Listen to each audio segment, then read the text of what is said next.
தமிழ்நாட்டுக்கே பேர் இழப்பு.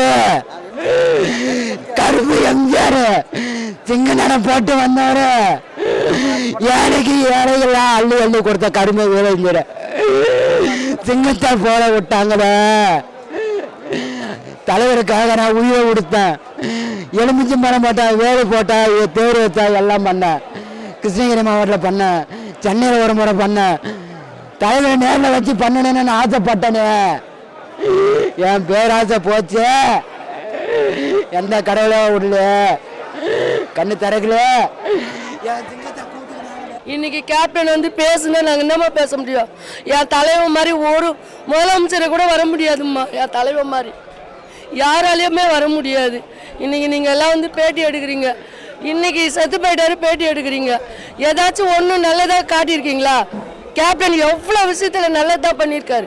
சொந்த உழைப்பு, அவரோட உழைப்பில் தான் எல்லாருமே பார்த்துருக்காரு. என்றைக்குமே அவரு கஷ்டம், அவரோட உழைப்பு. ஒருத்தர் பட்னியாக போனதில்லை. நாங்கள் தலைமைக்கு வந்து அவரை பார்க்கணும். பார்க்க முடியுவாங்களா? எங்களுக்கு ரொம்ப பிடிக்குமா, ரொம்ப வேதனைம்மா. அந்த வேதனையோடு தான் நான் ஓடாடுறேன். நான் வயசை கூட பார்க்கல, எனக்கு உடம்பு சரியில்லை. அப்படி இருந்து கூட நான் ஓடாடுறேன். அவரை ரொம்ப பிடிக்கும். அவர் நடிப்புலையோ, அவர் குணத்துலையோ, அவர் அரசியலில் வந்து எல்லாமே எங்களுக்கு ரொம்ப பிடிக்குமா. எங்களுக்கு அவர் செஞ்சாலும் செய்யலை கேட்குறாங்க, உங்களுக்கு என்ன உதவி செய். எனக்கு செய்யலைன்னா கூட நாங்கள் கேள்விப்பட்டுக்கிறோம். நல்லா உதவி செஞ்சுக்கிறாரு, நல்லா பண்ணிக்கிறாரு. அவர் குணம் நான் ரொம்ப பிடிக்குமா. அவர் நடிப்பு எங்களுக்கு ரொம்ப பிடிக்கும். கேப்டன் சார் அண்ணன் கம்பெனியில் நான் 16 வருஷம் ஹேர் ட்ரெஸ்ஸராக வேலை பார்த்துருக்கேன். என் பொண்ணுக்கெல்லாம் அவர் பீஸ் கட்டியிருக்காரு. அப்போ எனக்கு பசியே தெரியல. இப்போ எங்களுக்கு பசி குடும்பம் நிறைய இருக்குது.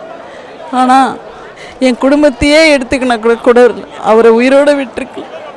அண்ணி ரொம்ப நல்ல அண்ணி, ரொம்ப நல்லவங்க. அவங்க நல்லா இருக்கணும், அவங்க குழந்தைங்க நல்லா இருக்கணும். என்ன பண்ணுறது, அவரை பார்த்துதானே ஆகணும் மக்கள். அதனால் கண்டிப்பாக மக்கள் அவரை பார்க்கணும். பெரிய பேரிழப்பு தான், ரொம்ப வருத்தமான விஷயந்தான். ஈடுகட்ட முடியாத ஒரு பேரிழப்பு இல்லை. அவங்க குடும்பத்துக்கு ஆறுதல் சொல்கிறாலும் நான் பெரிய ஆள் இல்லை. இப்போ நானே பெரிய விஷயந்தான் எனக்கு ஆறுதல் சொல்ல. ஏன்னா அந்தளவு ஜூனியர் ஆர்டிஸ்டாக இருக்கும்போது அவர் கூட நான் பயணிச்சிருக்கேன். சார் படத்தில் நடிச்சிருக்கேன். எல்லாத்துலேயும் சரி, ஒரு நடிகராக இருக்கட்டும், ஒரு ப்ரொடக்ஷனாக இருக்கட்டும், ஒரு அரசியலாக இருக்கட்டும், இதுவரை நீங்களே பார்த்துருப்பீங்க. நீங்களே பத்திரிக்கையாளர் எவ்வளவோ பேர்த்துக்கிட்ட பேட்டி எடுத்துருப்பீங்க. ஒரு பேட் கமெண்ட்ஸ் கூட அவரை பற்றி ஒரு சின்னதாக கூட சொன்னது கிடையாது. அப்படிப்பட்ட ஒரு மனிதர் வந்து ஒரு அபூர்வமான ஆள் தான். அப்படி ஒரு ஆள் இருக்க முடியாது. ஏன்னா எல்லாத்துக்கும் நல்லவங்களாக இருக்குன்றது எவ்வளோ பெரிய விஷயம். அப்படிப்பட்ட ஒரு அதுதான் இன்னும் அவரோட வீரமும் தைரியம், அவர் பண்ண தர்மம் காலம்பூரம் பேச நம்புகிறேன். சக நடிகரோட துணை நடிகர்களுக்கே வந்து சக நடிகராக பார்த்தவர் தான் அவர். ஏற்றத்தாழ்வு இருக்காது அவர்கிட்ட. ஏன்னா அவர் படத்தில் நடித்தனால அவர் சாப்பிட்ற விஷயமும் சரி, ஃபுட்டும் சரி, நாங்கள் என்ன சாப்பிட்றோமோ ஜூனியர் ஆர்டிஸ்ட் சாப்பிட்றோமோ அதுதான் பெரிய ஆர்டிஸ்ட்டும் போகும். அந்தளவு தான் இருக்கும். அது ஜூனியர் ஆர்டிஸ்ட்டு பெரிய ஆர்டிஸ்ட்ன்ற பாகுபாடு இருக்காது. எல்லாத்தையுமே சக நடிகராக தான் பார்த்து எந்த ஒரு பிரச்சனைனாலும் நேரடியாக போய் சொன்னால் காது கொடுத்து கேட்கக்கூடிய தான்.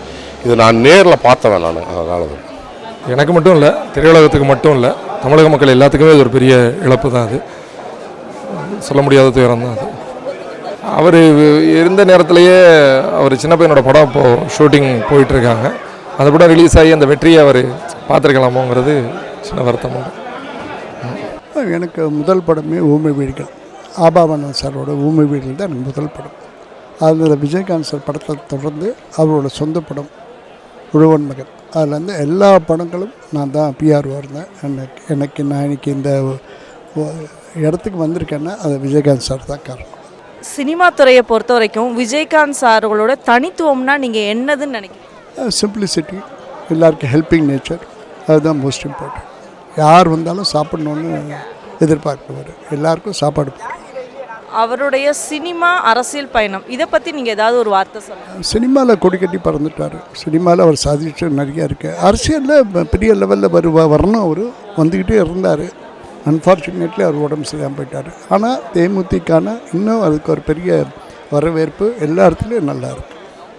அவருடைய இந்த இழப்பு வந்து சினிமா துறைக்கு எந்த அளவுக்கு பேரிழப்பாக இருக்குது? நிச்சயமாம்மா. ஏன்னா மெயின் வந்து நடிகர் சங்கத்தை அனைத்து நடிகரில் ஆக்ஷன் போயிட்டு அந்த கடனை அடைச்சார். அது சினிமாவில் அவருக்கு ஒரு பெரிய பேர் இருக்குது. அவரோட எல்லா ஆர்டிஸ்டும் சேர்ந்து இந்த கடனை அடைச்சது அது விஜயகாந்த் சாருக்கு பெரிய பேர். விஜயகாந்த் அவர்கள் வந்து மக்கள் மனசுல எந்த அளவுக்கு இடம் பிடிச்சிருக்கிறாங்க? எனக்கு நினச்சா நான் நிறைய இடம் பிடிச்சிக்க தான் நான் சொல்வேன். ஏன்னா எவ்வளோ ஆர்டிஸ்ட் இருக்காங்க, ஒவ்வொருத்தருக்கும் ஒரு மன்றம் இருக்குது. பட் விஜயகாந்த் சார் தான் சிம்பிளிசிட்டி நான் சொன்னேன், அதுதான் மெயின். அதை வந்து எல்லாருக்கும் ப்ளஸ்ஸாக நினச்சாங்க. அவர் இன்றைக்கி இல்லைன்றது வந்து ரொம்ப மனசு வருத்தமாக இருக்குது. இறுதியான கேள்வி ஐயா, விஜயகாந்த் அவர்களுடைய குடும்பத்துக்கு நீங்கள் என்ன ஆறுதல் சொல்ல விருப்பப்படுறீங்க? என்ன சொல்கிறீங்க? நாங்களாம் அவரால் வளர்ந்தவன். இன்றைக்கி டைமண்ட் பாபுன்ற பேர் கிடைக்கிறதுக்கு விஜயகாந்த் சார் ஒரு காரணம். ரொம்ப வருத்தமாக இருக்குது அம்மா. எங்களால் அந்த இழப்பை இன்னும் எங்களால் ஈடு கட்ட முடியாது. காலையில் 8 மணிக்கு இன்றைக்கி ஆஃபீஸ் போயிருந்தோம். ஆஃபீஸ் போய் திறந்தோம், இந்த மாதிரி செய்தி கேட்ட உடனே அப்படியே ஆஃபீஸை மூடிட்டு நேராக இங்கே தான் வந்திருக்கோம். இன்னும் அந்த தடதடுப்பு எங்களால் விட்டு இன்னும் போகலை. மனசில் இன்னும் தூராத துயரத்தை ஒன்று அனுபவிச்சுன்னு முடியல, எங்களால் முடியல. அவர் இன்னும் எங்கள் கூட தான் இருக்காருன்னு நினச்சிட்டு இருக்கோம். அவர் இறந்ததே எங்களுக்கு இறந்த மாதிரி தெரியல. அவரோட உதவி பண்ணது எல்லாருக்குமே தெரியும், தமிழ்நாட்டுக்கே தெரியும். அவர் எவ்வளோ உதவி பண்ணியிருக்காருன்றது கேட்கே தேவையில்ல. அவர் கேட்காமே வாரி கொடுக்கவர். அவர் சம்பாதிக்கும் போதே பார்த்தீங்கன்னா திரைத்துறை உலகத்தில் சம்பாதிக்கும் போதே பார்த்தீங்கன்னா நிறைய டைரக்டரை உருவாக்கியிருக்காரு. அதே மாதிரி நிறைய பேருக்கு இளைஞர்களுக்கு வாய்ப்பு கொடுத்துருக்காரு. அதே சமயம் ஊனமுற்றவர்களுக்கு அந்த மாதிரி அவங்களுக்கெல்லாம் நிறைய உதவி செஞ்சுருக்காரு. இன்ன வரைக்கும் பார்த்திங்கன்னா நம்ம காது குழாக்க அந்த பள்ளிகளுக்கெல்லாம் இன்ன வரைக்கும் அவர் பிறந்தநாளுக்கு ஒவ்வொரு பிறந்தநாளுக்கும் உதவி பண்ணிட்டு தான் இருக்கார். அதே சமயம் நிறைய பேருக்கு நம்ம ஒவ்வொரு டிஸ்ட்ரிக்ட்லையும் பார்த்தீங்கன்னாக்கா கம்ப்யூட்டர் வச்சு நமக்கு இளைஞர்களுக்கு இலவச மடிக்கணினி வச்சு ஒரு பயிற்சி கொடுத்துருக்காரு.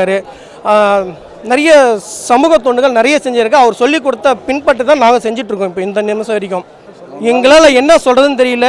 கேப்டன் இறந்துட்டாருன்ற செய்தியை கேட்டவொடனே நாங்களே எங்களுக்கே ஹார்ட்டே நின்ன மாதிரி ஆகிப்போச்சு. இதுக்கப்புறம் எங்களுக்கால் அது என்ன சொல்கிறதுன்னு தெரியல. இந்த இறைவன் இருக்காரா இல்லைன்னு தெரியல. ஆனால் அவர் தர்மம் தலை காக்கும்னு சொல்லுவாங்க. அவர் பண்ண தர்மம் இது வரைக்கும் தலை காத்த மாதிரி தெரியல. அவர் ஏன் இவ்வளோ சீக்கிரம் அந்த கடவுள் கொண்டு போனார்ன்றது எங்களால் ஏற்றுக்கவே முடியல. எங்களுக்கே முடியலன்னா அப்போ அவங்க வீட்டில் குடும்பத்தாருக்கு எப்படி இருக்குன்னு கொஞ்சம் நம்ம தான் நினச்சி பார்க்கணும். ஏன்னா அவர் பார்த்தீங்கன்னா அவ்வளோ நல்லது செஞ்சுருக்காரு. நம்ம கூகுள் ஓப்பன் பண்ணாவே சிறந்த குடிமகன் அப்படின்னு பார்த்தா சிறந்த குடிமகன் விருது வாங்கி நம்ம அப்துல் கலாம் ஐயா கையில் வாங்கியிருக்காரு. அப்போ எந்த அளவுக்கு அவர் நல்லது செஞ்சிருந்தா அந்த விருதெல்லாம் வாங்கியிருப்பார்.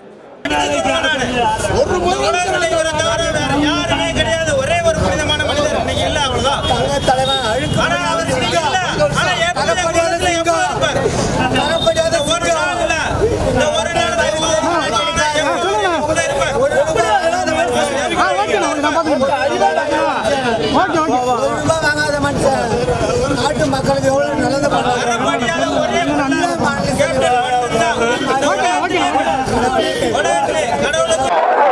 இயற்கைகளும் சொல்லுவேன். இன்னைக்கு இறந்தாலும் இன்னைக்கு இந்தியாவில் தலை சிறந்த ஒரு தலைவர் அப்படிங்கிற ஒரு எடுத்துக்காட்டு கேப்டன். நடிகர் சங்கம் இன்னைக்கு தென்னிந்திய நடிகர் சங்கம் மட்டும் இல்லை, 24 கிராஃப்ட்ல இருக்கக்கூடிய தொழிலாளர்கள் அனைவருக்கும் ஒரு நல்ல உணவு கிடைக்க வேண்டும் என்று நினைத்த ஒரே ஒப்பற்ற தலைவர் கேப்டன் விஜயகாந்த் அவர்கள் தான். ஏன்னா நாங்க ஒரு 32 வருஷமா தெரியும், நடிகர் சங்கம் மட்டும் இல்ல, தென்னிந்திய திரைப்படத்தினுடைய எந்த ஒரு பிரச்சனை காலகட்டங்கள்லையும் கூட முதல் ஆளாக ஓடி வந்து குரல் கொடுத்தவர் கேப்டன் விஜயகாந்த் அவர்கள். இன்னைக்கு அவருடைய இறப்பு தென்னிந்திய திரைப்படத்துறைக்கு மட்டும் இல்ல, இந்தியாவில் இருக்கக்கூடிய ஒப்பற்ற தலைவர்களில் ஒரு தலைவர் இருந்திருக்கிறார் விஜயகாந்த் அவர்கள். அன்லிமிட்ட கை. இன்னைக்கு சாலிகிராமம்ல எங்கெங்கேயோ சுத்திட்டு ஊர் உலகத்துல இருந்து வர்றவங்களுக்கு எல்லாம் அந்த சாலிகிராம பகுதியில எந்த நேரமும் உணவு கிடைக்கப்பட்ட ஒரே ஒரு தலைவர். இன்னைக்கு சினிமாவில் இருக்கிற அத்தனை பேரும் நல்ல உணவு சாப்பிட்ற காரணம் ப்ரொடக்ஷன் மெம்பர்ஸாக இருக்கட்டும், டெக்னீஷியனாக இருக்கட்டும், எல்லாருக்குமே நல்ல உணவு கிடைக்கக்கூடிய ஒரு தலைவன். அவர் இறந்த செய்தி, இறந்த இறப்புங்கிறது இது சினிமா துறை வருட வருடம் அவருடைய நாளை, அவருடைய இறந்த இந்த நாளை நினைவு நாளாக கொண்டாடணும், போற்றணும் நான் வேண்டுகிறேன். இன்னைக்கு திரை உலகமும் சரி, அரசியல் உலகமும் சரி, ஒரு நல்ல மனிதரை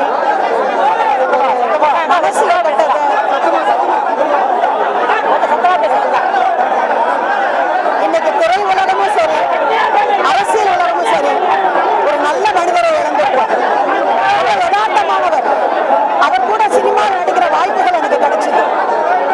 அந்த ஷூட்டிங்ல எல்லாம் அவருடைய கருணை உள்ளத்தையும் அவருடைய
தொண்டர்களுக்கு முக்கியத்துவம் கொடுக்கக்கூடிய அரசியல் தலைவர், அதுதான் முக்கியம்.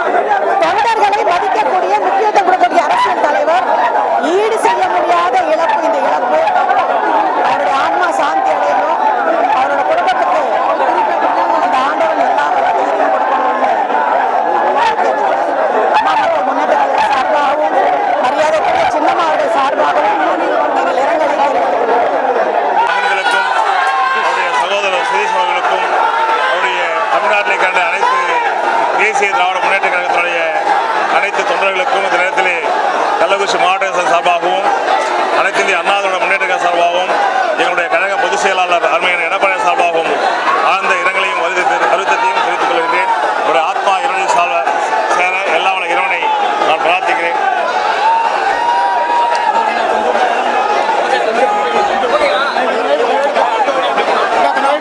கேப்டன் சார் இறந்து தமிழ்நாட்டில் உலகம் பூராமே ரொம்ப துயரமான ஒரு செய்தி.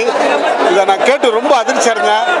எனக்கு ஒரு பொன்னான வாய்ப்பு. அவருடைய கடைசி படம் டைரக்ஷனில் நான் நடித்தது சகாப்தன்னுங்கிற படம். அவருடைய சன்னு தான் எனக்கு மாப்பிள்ளையாக வந்திருந்தார் படத்தில். அந்த அனுபவம் 20 days நான் அவர் கூட இருந்தது மறக்க முடியாத ஒரு நிகழ்வு. அவர் ஷூட்டிங் ஸ்பாட்டில் கரெக்டான அந்த டைம், கரெக்டான ஈவினிங் ஆனால் முடிகிற டைம் எல்லாமே ரொம்ப பஞ்சுவலாக பண்ணுறாரு. அவரால் தமிழ்நாடு மக்கள் எல்லாம் பசி பட்டினி இல்லாமல் நிறைய பேருக்கு அவர் உணவு அளிச்சிருக்காரு. அவருடைய காலேஜ் ஆண்டாள் அழகர் காலேஜில் 2000 பேர்த்துக்கு தினமும் சாப்பாடு, உடை, படிப்பு எல்லாமே பண்ணி கொடுத்துருக்காரு.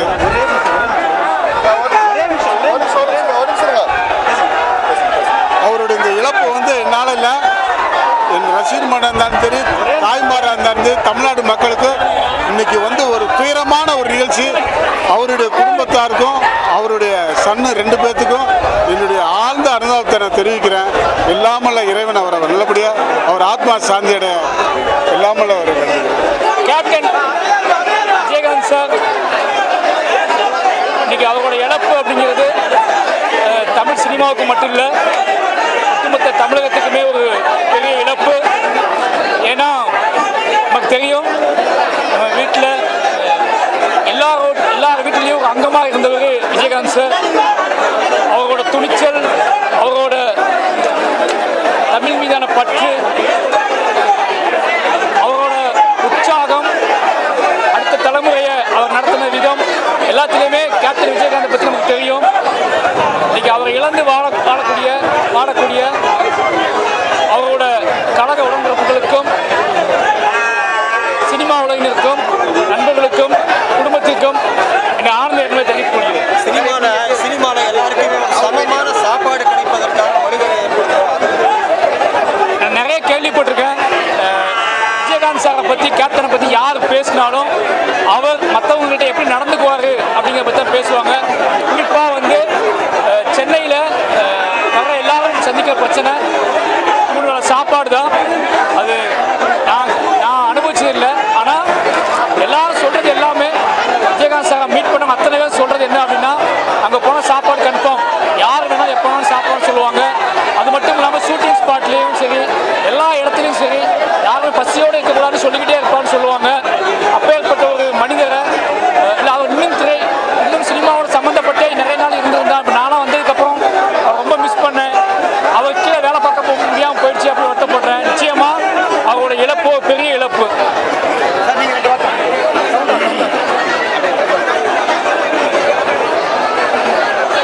தம்பி விஜயகாந்த் அவர்களை இழந்து இன்றைக்கு தமிழக ரசிகர்கள் மட்டுமல்ல, தமிழக மக்கள் மட்டுமல்ல, உலகத்தில் இருக்கிற அத்தனை தமிழ் மக்களும் இன்றைக்கு கண்ணீர் வழித்துக் கொண்டிருக்கிறார்கள்.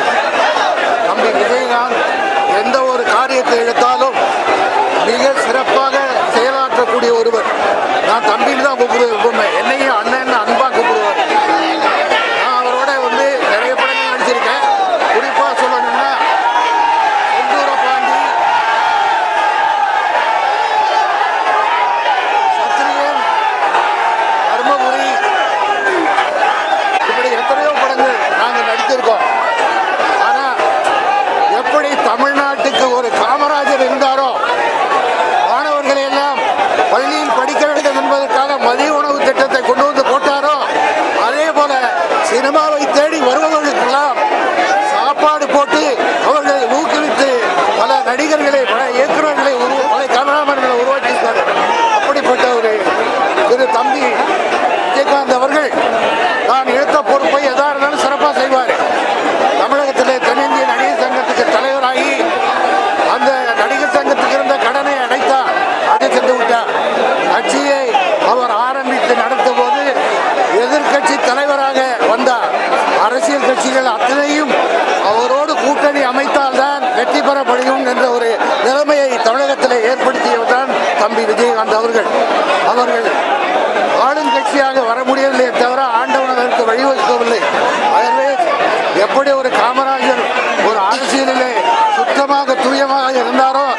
பாயிலே விழுதுவேன் அப்படின்னு சொன்னார்.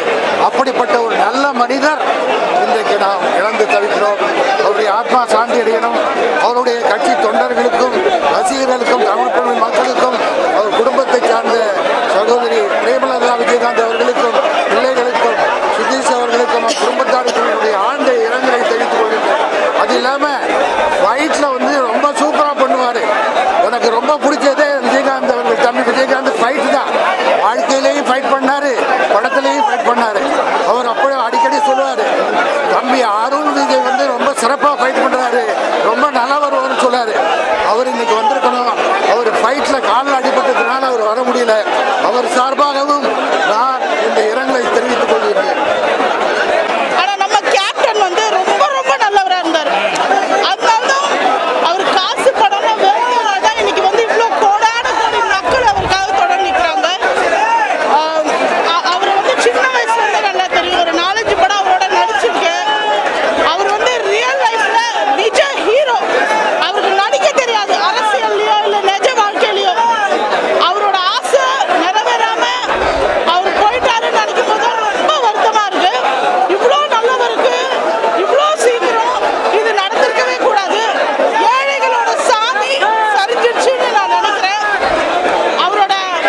அவரை இனிமே நம்ம பார்க்கவே முடியாதுன்னு நினைக்கும் போது ரொம்ப கஷ்டமா இருக்கு. ஆனா நம்ம பார்க்கலாம். நம்ம ஒவ்வொருத்தரும் கஷ்டப்படுறவனுக்கு ஹெல்ப் பண்ணி எதையும் எதிர்பார்க்காம இருந்தா அவங்க கேப்டன் தெரிவார். நம்ம எல்லாருமே பசியோடு இருக்க ஒருத்தருக்கு சாப்பாடு போட்டு அவங்ககிட்ட இருந்து அந்த நன்றியை எதிர்பார்க்காம இருந்தா அவங்க கேப்டன் தெரிவாருன்னு எனக்கு தோணுது. அதனால கேப்டனோட புகழ் வந்து என்னைக்குமே கலைத்துறை இருக்க வரைக்கும் வாழுன்றது தான் உண்மை. கேப்டன் வாழ்வாரு. அவர் புகழ் என்னைக்கும் ஓங்கி இருக்கும். நம்ம பண்ண வேண்டியது எல்லாமே அவரோட குடும்பத்துக்காகவும் அவங்களோட நண்பர்கள், முக்கியமா ராதாரவி அண்ணா, வாவை சந்திரசேகர் அண்ணா, தியாகு அண்ணா, அந்த மாதிரி அவரோட க்ளோஸ் ஃப்ரெண்ட்ஸும் அவரோட ஃபேன்ஸும் அவரோட தொண்டர்கள் எல்லாருக்கும் இந்த நேரத்தில் அவர் சக்தியை தரணும்னு வேண்டது தான். நன்றி, வணக்கம். நாங்கள் 2 பேரும் சின்ன வயசுலேருந்து நடிச்சிட்டு இருக்கோம். நான் சின்ன வயசுலேருந்து நடிச்சிருக்கேன். அண்ணனோட ஒரு 5-6 படம் நான் நடிச்சிருக்கேன். என் வீடு மன்னாரப்பேட்டை. என் வீட்டில் வந்து யாரும் காரில் என்னை ட்ராப் பண்ண மாட்டாங்க. அதனால் நடிகர் சங்கத்தில் விட்டுட்டு போயிடுவாங்க. ஒரு நாள் நான் குழுவில் இருக்கும்போது அண்ணன் வந்து என்னை கூப்பிட்டு, எங்கடா உங்கள் வீடு? நான் மன்னாரப்பேட்டில் இருக்கேன்னா அப்படின்னா, டேய் அந்த ரூம் தாங்கடா, இனிமேல் வந்தா என் ரூமில் தாண்டா இருக்கணும்னு ஏசியை போட சொன்னேன். ஒரே மனுஷன் கேப்டன் மட்டும்தான். கேப்டன் மட்டும்தான். அந்த நல்ல மனுஷனுக்கு இப்படி ஒரு விதியா? இது வயசே கிடையாது, இது வயசே கிடையாது. அவர் நல்லா இருக்கணும், அவர் நல்லா இருந்திருக்கணும், நல்லா இருந்திருக்கணும். எவ்வளோ பேருக்கு ஒரு சின்ன நடிகர்லேருந்து ஒரு ஜூனியர் ஆர்டிஸ்ட்லேருந்து ஸ்டண்ட்லேருந்து எல்லாருக்குமே அவர் வந்து அவ்வளோ மரியாதை கொடுத்து அவ்வளவு எல்லா நல்ல விஷயங்களும் செஞ்சுருந்தார். கடைசியா நாங்க போய் அவரை சந்திச்சது கூட அவரால் பேச முடியல. இருந்தாலும் அவர் எங்ககிட்ட கேட்கிறாரு, நாடக நடிகர்கள் எப்படி இருக்காங்க, அவங்களுக்கு எவ்வளவு சம்பளம் தராங்க,